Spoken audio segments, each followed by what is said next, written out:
He was the devil of Seoul, until one girl looked into his eyes and saw a man. Thomas Lee was feared across Seoul. Cold, strategic, untouchable. People whispered his name in dark alleys. Men lowered their heads when he walked past. He ran his empire like a chess game. Every move planned. Every risk calculated. He did not date. He did not trust. He did not fall in love. Feelings were weakness. Weakness got people hurt. One rainy evening, his phone buzzed. It was Min-jun, his childhood friend. "Thomas, please. I need a favor. Go sit at my blind date for 10 minutes. I can't make it. Just talk and leave." Thomas almost hung up. "I don't do favors like this. Just 10 minutes. I owe you my life." Thomas sighed. "Fine. 10 minutes. Nothing more." He changed into a dark coat and drove to a quiet cafe near the university. The bell above the cafe door rang softly when he stepped inside. And he froze. By the window sat a girl with brown skin glowing softly under the warm lights. She held a notebook tightly against her chest. She looked nervous but determined. Janet. She did not look dangerous. She looked bright. Alive. She looked up. Their eyes met. Something moved inside Thomas. Not control. Not power. Something strange. Something warm. She smiled shyly. "Hi, you must be Daniel?" He should have corrected her. Instead, he heard himself say yes. And he sat down. 10 minutes, he reminded himself. Just 10 minutes. But he did not know that those 10 minutes were about to change his life forever. Janet talked fast when she was nervous. Thomas noticed that first. She told him she was studying international law. She wanted to fight corruption. She wanted to protect people who could not protect themselves. "I want to make the world fair," she said, her eyes shining. "Even if it's hard." Thomas almost laughed. The world was not fair. He knew that better than anyone. "And how will you do that?" he asked calmly. She leaned forward. "By standing up to powerful men who think they are above the law." Her words hit him like a quiet slap. Men like him. But she did not know that. She asked him what he did for work. "I manage businesses," he said smoothly. That part was true. Just not the whole truth. She challenged his ideas. When he said the world runs on power, she shook her head. No, the world runs on choices. No one talked to him like that. No one dared disagree. But she did. And she was not afraid. When she laughed at one of his dry jokes, he felt something twist in his chest. 10 minutes passed. Then 20. Then an hour. He did not leave. When he finally stood up, she smiled. "I'm glad you came." He walked out into the cold night air. His heart was beating too fast. This was foolish. He had enemies watching him. Rivals waiting for weakness. Yet all he could think about was the girl by the window. Janet. The law student who wanted to destroy men like him. For the first time in years, Thomas Lee could not focus. The next morning, his men noticed. Thomas sat at the head of a long table in his office.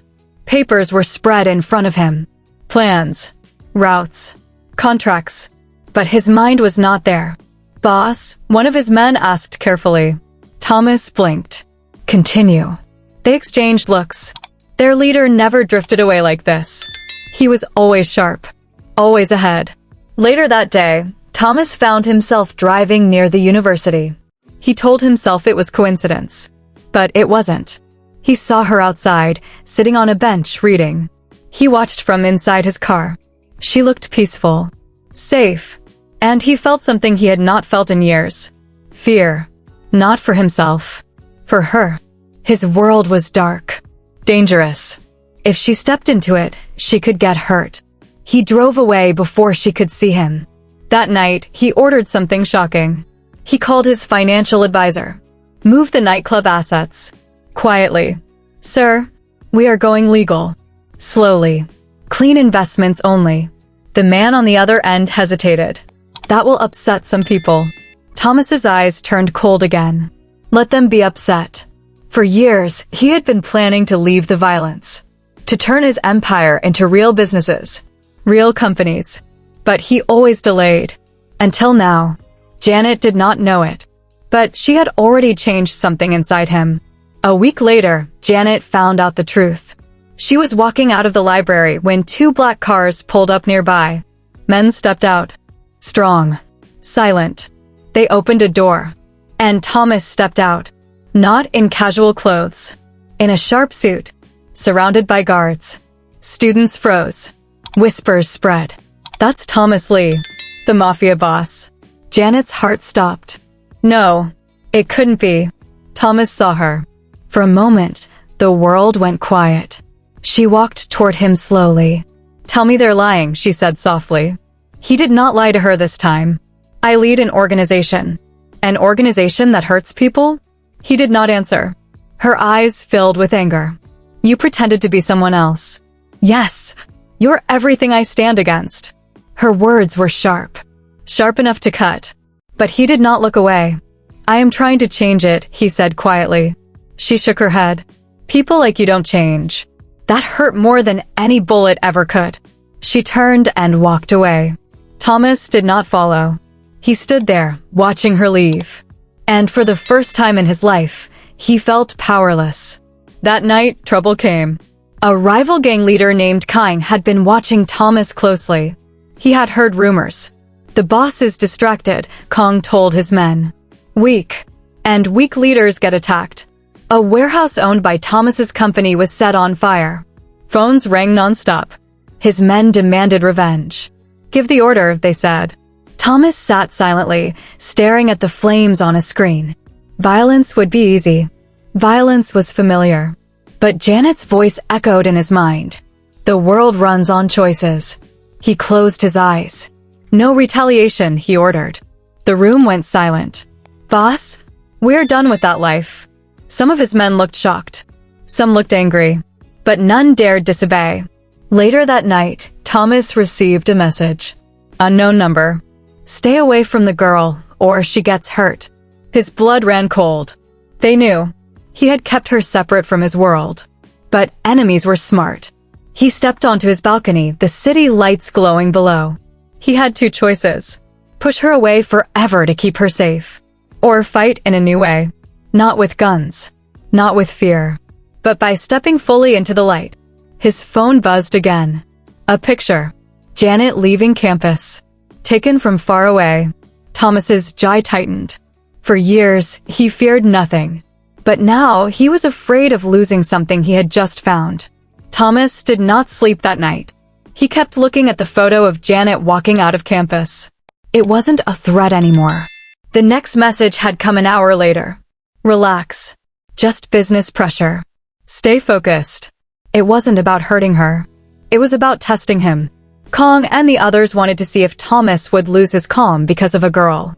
And for the first time in years, he almost had. The next morning, Thomas made a different kind of move. No weapons. No threats. No revenge. He called a press conference. His advisors nearly fainted. Sir, are you sure? They asked. Yes. Cameras flashed as Thomas Lee stepped onto a stage in a clean, bright hall. No dark suits surrounding him. No guards in sight. Reporters whispered. The Mafia boss is going public? Thomas looked straight ahead. From today, he said calmly, all my businesses will operate under full legal review. Transparency. Community partnerships. No hidden activities. Gasps filled the room. It was bold. It was risky. But it was clean. Across town, Janet was in the university cafe when the news played on television. She froze when she saw him. He looked different. Still serious. Still powerful. But not hidden. Her classmates murmured. Isn't that the guy who came to see you? Janet swallowed. She watched him carefully. He wasn't smiling. But he wasn't cold either.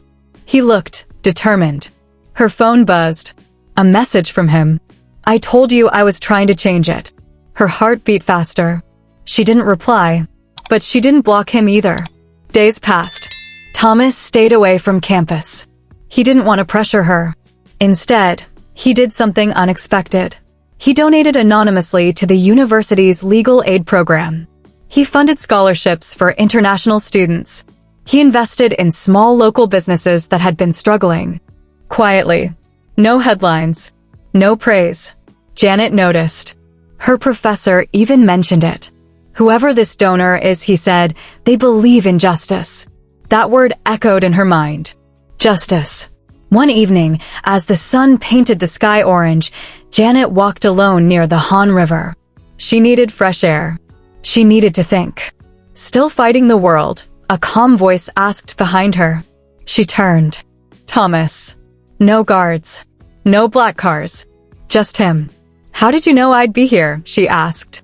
You said on our first night you come here when you're overwhelmed. She blinked. He remembered. They walked side by side in silence for a while. I saw the press conference, she finally said. I meant every word. Why now? She asked softly. Thomas looked at the water. Because I was tired of being feared. And because you made me question who I was becoming. She studied his face. He wasn't pretending. She could see it in his eyes. I don't trust you, she said honestly. I know. But I don't see the same man everyone describes either. That's because I've been trying to leave that man behind. The wind blew gently. For the first time, there was no tension between them. Just honesty. You hurt people before, she said quietly. Yes. And you can't erase that. No. But I can choose differently now. She remembered her own words. The world runs on choices. Her heart softened, just a little. You lied to me that night, she said. I did. And I was angry. You had every right. But, she hesitated, I also felt something. Thomas looked at her carefully. So did I. The air felt lighter. Not dangerous. Not heavy. Just real. I can't promise anything, Janet said. I'm not asking for promises. What are you asking for? A chance to prove that I'm not the man you think I am. She looked at him for a long moment. Then she nodded once. One chance. Thomas didn't smile widely. But his eyes warmed. And that was enough. Over the next few weeks, they met in simple places. Bookstores. Small cafes. Campus events. Thomas listened more than he spoke. He asked about her dreams. Her childhood back home before moving to Seoul. Her mother's strength. Her fear of failing. No one had asked him about his fears before. But Janet did. What scares you? She asked one afternoon. He thought carefully. Becoming empty. She tilted her head. You're not empty. I was close. She reached across the table without thinking and touched his hand. Just for a second. Electric. Gentle. Safe. Thomas felt something settle inside him. Not chaos. Not fire. Peace. His men noticed the change too. He laughed once during a meeting. Actually laughed. They stared at him like he had grown wings. Business became cleaner. Simpler. Public. Old partners who wanted trouble slowly drifted away. New partners stepped in. Legal advisors replaced shadow contacts. It wasn't dramatic. It wasn't explosive. It was steady. And steady was stronger. One evening, Thomas walked Janet back to her apartment building. They stood outside under the soft streetlights. You know, she said, my friends still think I'm crazy for talking to you. They're smart, he replied calmly. She laughed. You're not what I expected. Is that good or bad? Confusing. He nodded. I don't want to control your life, Janet. I don't want to pull you into anything dark. If this ever feels wrong, you walk away. I won't stop you. She searched his face. He meant it. That mattered. Thomas, she said softly, are you doing all this because of me? He paused. I started changing before you. But meeting you made me stop delaying. Her chest tightened. You make me want to be someone I'm not ashamed of, he added quietly. That sentence wrapped around her heart. She stepped closer. Not touching. Just close enough to feel his warmth. This is scary, she admitted. I know. But it doesn't feel wrong. Thomas exhaled slowly. For a man who once ruled through fear, he now stood still in front of one girl, waiting for her decision. And Janet, the girl who wanted to fight injustice, found herself standing in front of the man she once thought she would destroy. The city lights shimmered behind them. Neither of them noticed how time seemed to pause. And as they stood there, something gentle began to grow between them. Not danger. Not obsession. But something steady. Something real. And neither of them knew that this quiet beginning was about to test their hearts in ways they never expected. The next few weeks felt different. Not dramatic. Not loud. Just warm. Thomas began walking Janet to class in the mornings when his schedule allowed. He would wait outside with a coffee in his hand, pretending to check emails, but really just watching for her smile. She started saving him a seat at the small campus cafe. At first, students stared. Whispers followed them. But Thomas no longer reacted. He wasn't there to be feared. He was there for her. One afternoon, Janet was studying hard for a big exam. Books were spread everywhere. Sticky notes covered the table. Thomas sat quietly across from her. "You've been reading the same page for 10 minutes, he said gently. She sighed. "I'm tired." He slid a small chocolate bar toward her. "You need sugar." She blinked. "You carry emergency chocolate?" "For emergencies only." She laughed so loudly that people turned to look. That laugh did something to him. It made the world softer. Janet began to notice small things about him too. He always held doors open. He listened fully when she spoke. He never interrupted her dreams with doubt. One evening, she asked, "Why don't you ever talk about your childhood?" Thomas was quiet for a moment. "I grew up learning that showing emotion makes you weak," he said finally. "And do you still believe that?" He looked at her. "No." She reached for his hand again. This time, she didn't pull away quickly. Their fingers stayed together. Comfortable. Safe. For Thomas, that simple touch felt bigger than any deal he had ever closed. As Thomas worked to clean his businesses, his days became longer but lighter. He shut down operations that were still questionable. He replaced managers who resisted change. But there were no explosions. No chaos. Just paperwork. Meetings. Decisions. Janet supported him in her own way.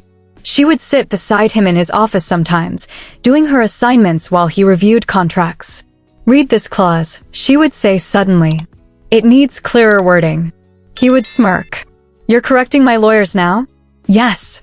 And he would actually change it. The more time they spent together, the more their walls dropped. One rainy evening, they found themselves stuck under a small shop roof while waiting for the rain to stop. Janet hugged herself. "I forgot my umbrella." Without hesitation, Thomas took off his coat and placed it over her shoulders. "You'll get cold," she protested. "I've survived worse than rain." She looked up at him.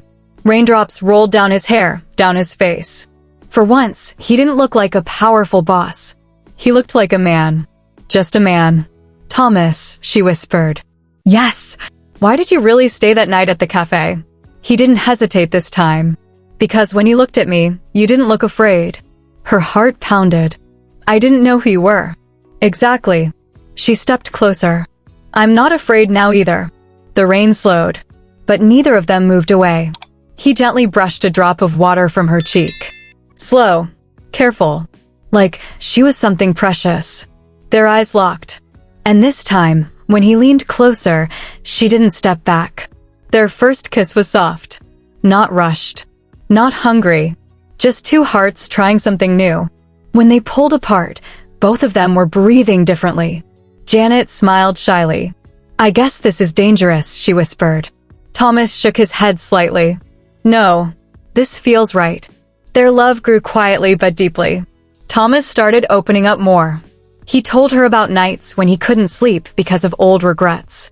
She told him about the pressure she felt to succeed, to prove herself in a foreign country. They learned each other's fears. They learned each other's strengths. Thomas stopped hiding her. He invited her to a public charity dinner his company sponsored. No secret entrances. No shadows. When they walked in together, cameras flashed. Janet squeezed his hand nervously. "You don't have to do this," she whispered. "I want to." Inside, he introduced her simply. "This is Janet." Not as a possession.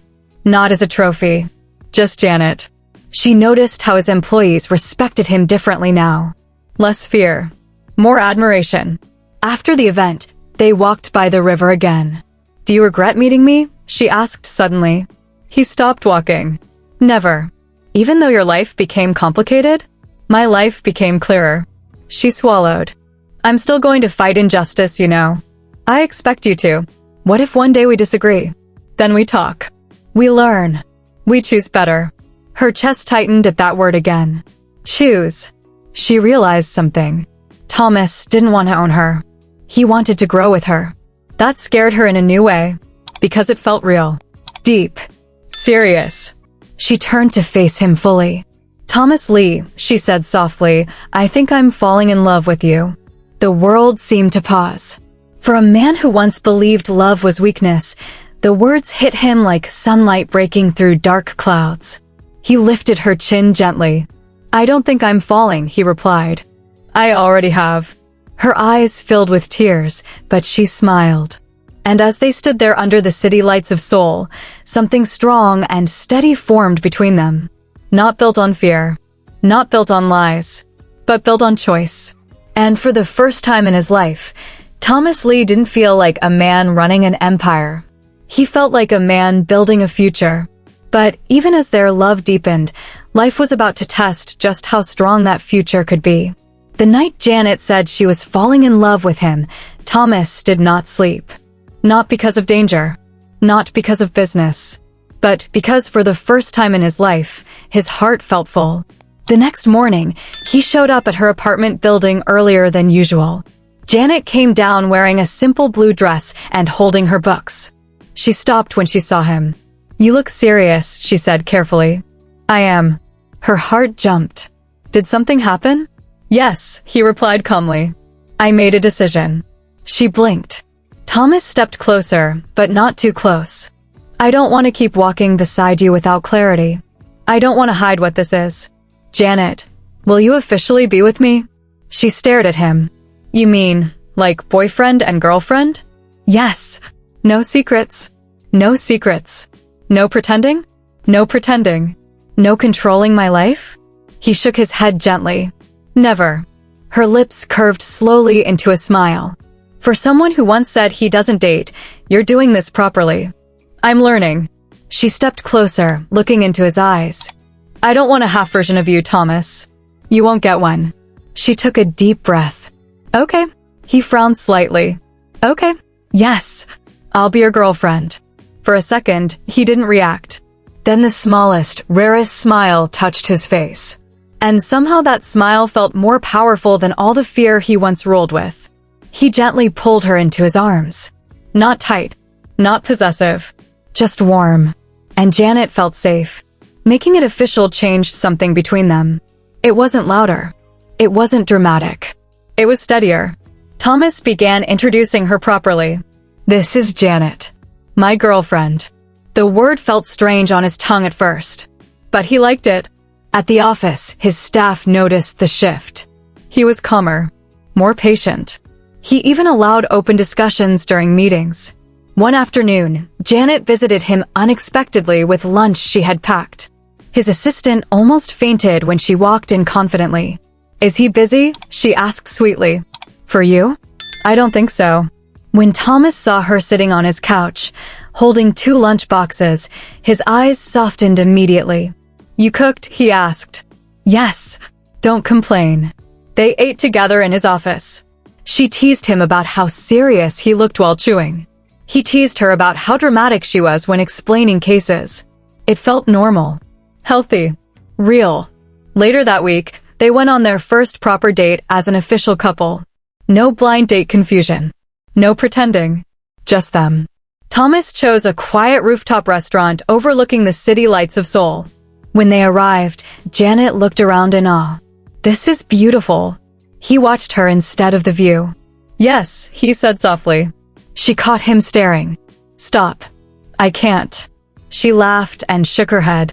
Over dinner, they talked about small things. Favorite childhood memories. Dream vacation spots. What kind of house they would live in one day. Janet suddenly stopped mid-sentence. Wait, she said slowly. Did you just imagine a future with me? Thomas did not hesitate. Yes. Her cheeks turned warm. That's fast. I move carefully. But when I decide, I don't hesitate. Her heart melted a little more. After dinner, they stood by the railing, looking at the city below. So this is what dating feels like, she teased. I wouldn't know. This is my first time. She stared at him. You're serious? I told you. I don't date. And now? Now I do. She leaned her head gently against his shoulder. The city lights shimmered below them. Cars moved like tiny stars. Are you happy? She asked quietly. He thought about it. About his past. About the fear. About the emptiness. Yes, he said honestly. I am. For Janet, hearing that meant everything. Because she knew he did not say things lightly. Their relationship became stronger with each passing day. They studied together. Worked together. Prayed quietly in their own ways. Encouraged each other. Janet pushed him to attend community forums and speak openly about ethical business. Thomas supported her during presentations and mock trials. When she got nervous before a big debate competition, he sat in the front row, calm and steady. After she won, she ran straight into his arms. I did it. I knew you would. You didn't even look surprised.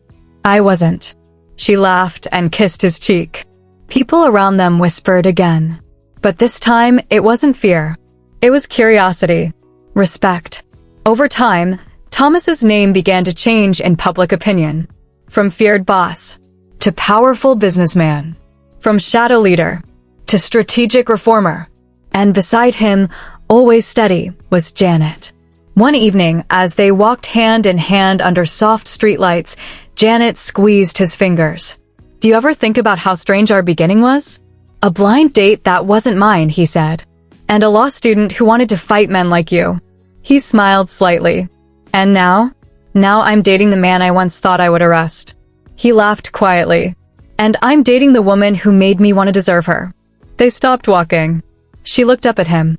Thomas. Yes. I don't regret saying yes. His grip tightened gently. Neither do I. Their love wasn't loud. It wasn't dramatic. It was growing deeper roots every day. But love that grows strong always faces moments that test how deep those roots truly go. And soon, a new challenge, not violent, not dark, but deeply personal, would arrive at their door. The new challenge came quietly. Not through enemies. Not through danger. But through family. One Sunday afternoon, Janet sat on her bed staring at her phone. Thomas noticed her silence immediately. You've been reading the same message for 5 minutes, he said gently. She sighed. It's my mom. Is everything okay? She wants to visit. Thomas paused. That's good, isn't it? Janet bit her lip. She doesn't know about you. He stayed calm. Then tell her. It's not that simple. Janet's mother was strong. Protective. Wise. She had raised Janet alone before sending her abroad for better opportunities. She believed in hard work, in honesty, in clean reputations. How do I explain that I'm dating a man who used to run complicated businesses? Janet asked quietly. Thomas didn't defend himself. He didn't interrupt. He simply nodded. She deserves the truth, he said. Janet looked at him carefully. You're not afraid? I've faced boardrooms and rivals. I can face your mother. That made her laugh nervously. You don't know African mothers. Then I will learn. 2 weeks later, her mother arrived in Seoul. Thomas insisted on picking her up from the airport. Janet was shaking slightly in the passenger seat. Relax, he murmured. You relax, she shot back. At the arrival gate, her mother stepped out pushing her suitcase. Graceful. Observant. Strong eyes. Janet ran forward and hugged her tightly. Then she turned. Mama, this is Thomas. Thomas bowed respectfully. It's an honor to meet you, ma'am. Her mother studied him. Long. Silent. With a gentle smile. You are very tall, she said finally. Janet blinked. Thomas smiled slightly. Yes, ma'am. They drove home together. The car was quiet at first. Then her mother began asking questions. What do you do? I manage investment and development companies. Legal. Yes, ma'am. Stable? Yes. Do you treat my daughter well? Thomas didn't hesitate. With everything I have. Her mother hummed softly. That evening, they ate dinner together in Janet's apartment. Thomas had arranged the food carefully, even learning how to greet her properly in her native language. Janet noticed. Her heart softened all over again. After dinner, her mother asked to speak with Thomas alone on the balcony. Janet nearly fainted. Thomas stepped outside calmly. Her mother folded her arms. You love her? Yes. You understand she has dreams? I support them. You will not silence her voice? Never. Her mother's eyes searched his face deeply. I can see you were once a hard man. Thomas didn't deny it. I was. And now? I'm trying to become better. There was no pride in his voice. Just honesty. Her mother nodded slowly. Good. Because my daughter does not need a powerful man. She needs a good one. Thomas bowed his head slightly. I understand. Inside, Janet paced nervously. When they finally came back in, her mother sat beside her. He is serious, she said simply. Janet blinked. That's it. That's it for now. Thomas caught Janet's eye. Relief passed between them quietly. Over the next few days, her mother observed everything. How Thomas waited for Janet to finish speaking. How he carried groceries without being asked. How he encouraged her to focus on her exams instead of skipping study time for dates. One evening, as they all watched the sunset from the window, her mother spoke again. Thomas. Yes, ma'am. You are not perfect. No, ma'am. But you're trying. Yes. She nodded. Then keep trying. That simple sentence meant more than approval. It meant possibility. After her mother returned home, Janet felt lighter. You survived, she teased him. I told you I would. You were nervous. Very. She laughed. I like that you get nervous about things that matter. He pulled her gently closer. You matter. She rested her head against his chest. Their relationship felt stronger now. Not just private affection. Not just romantic moments. But foundation. Family. Intentions. Weeks turned into months. Janet continued excelling in school. Thomas expanded his legal enterprises. He even began mentoring young entrepreneurs publicly, speaking about ethical growth and second chances. People began to see him differently, not as a feared legend, but as a disciplined leader who changed direction. One evening, as they walked through a quiet park, Janet stopped suddenly. What? He asked. I was thinking about something. Dangerous. She smiled. When we first met, I thought you represented everything wrong with the system. And now? Now I see someone who chose to change it from the inside. He looked at her softly. You still challenge me. Good. They stood under a tree, soft lights glowing around them. Thomas, she whispered, where do you see us going? He didn't answer quickly. He thought. Carefully. I see peace, he said finally. I see partnership.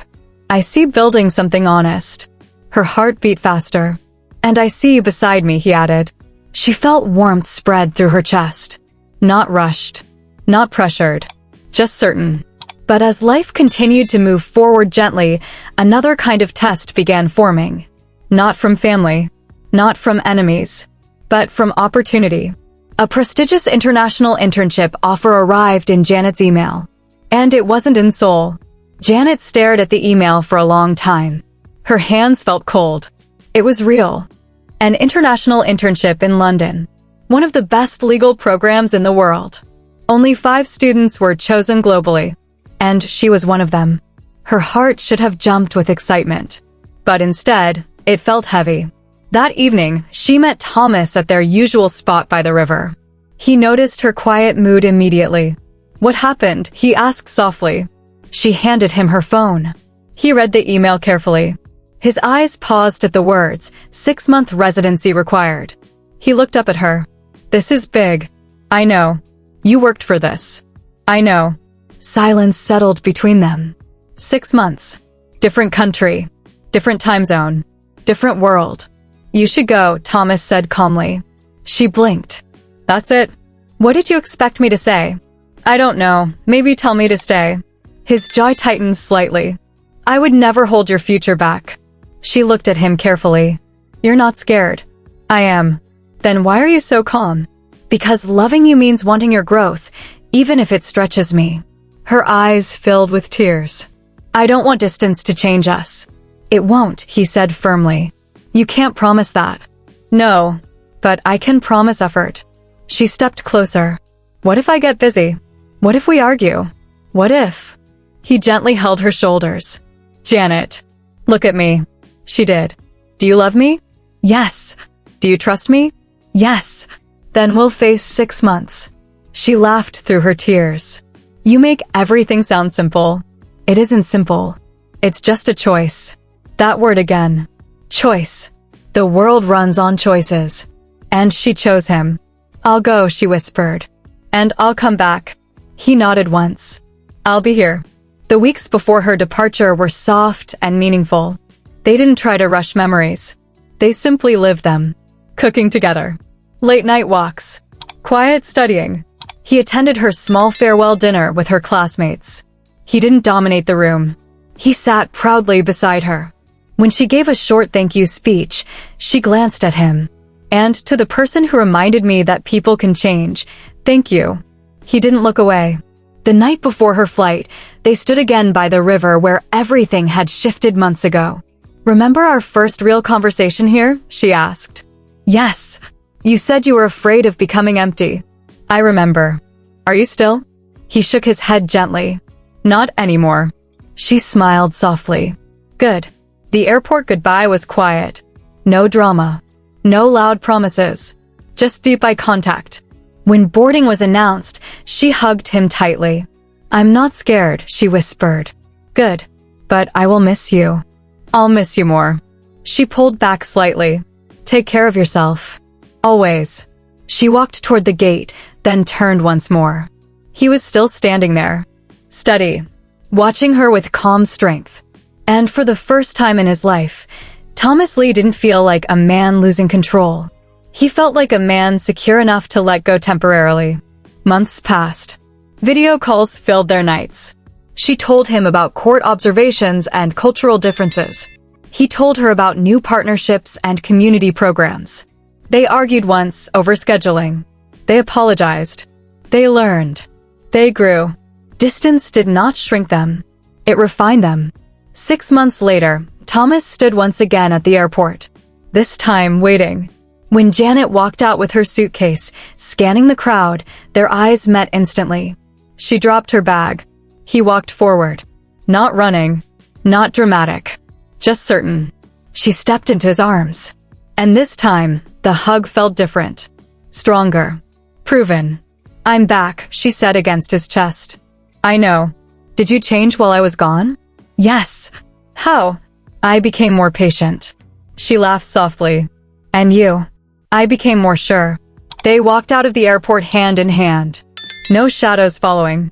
No whispers of fear. Just two people choosing each other again.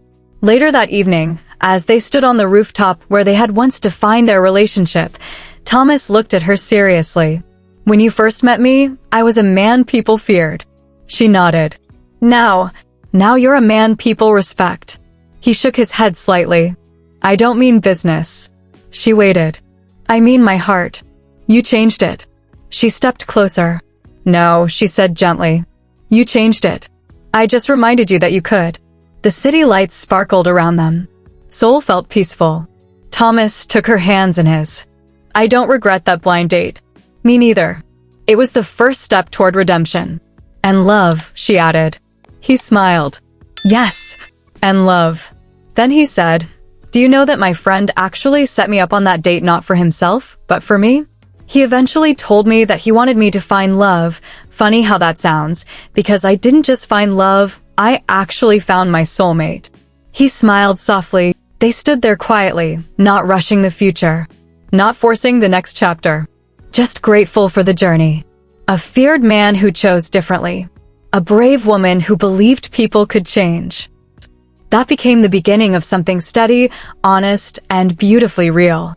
If you enjoyed this story, please like, share with friends and loved ones, and subscribe for more amazing stories to come.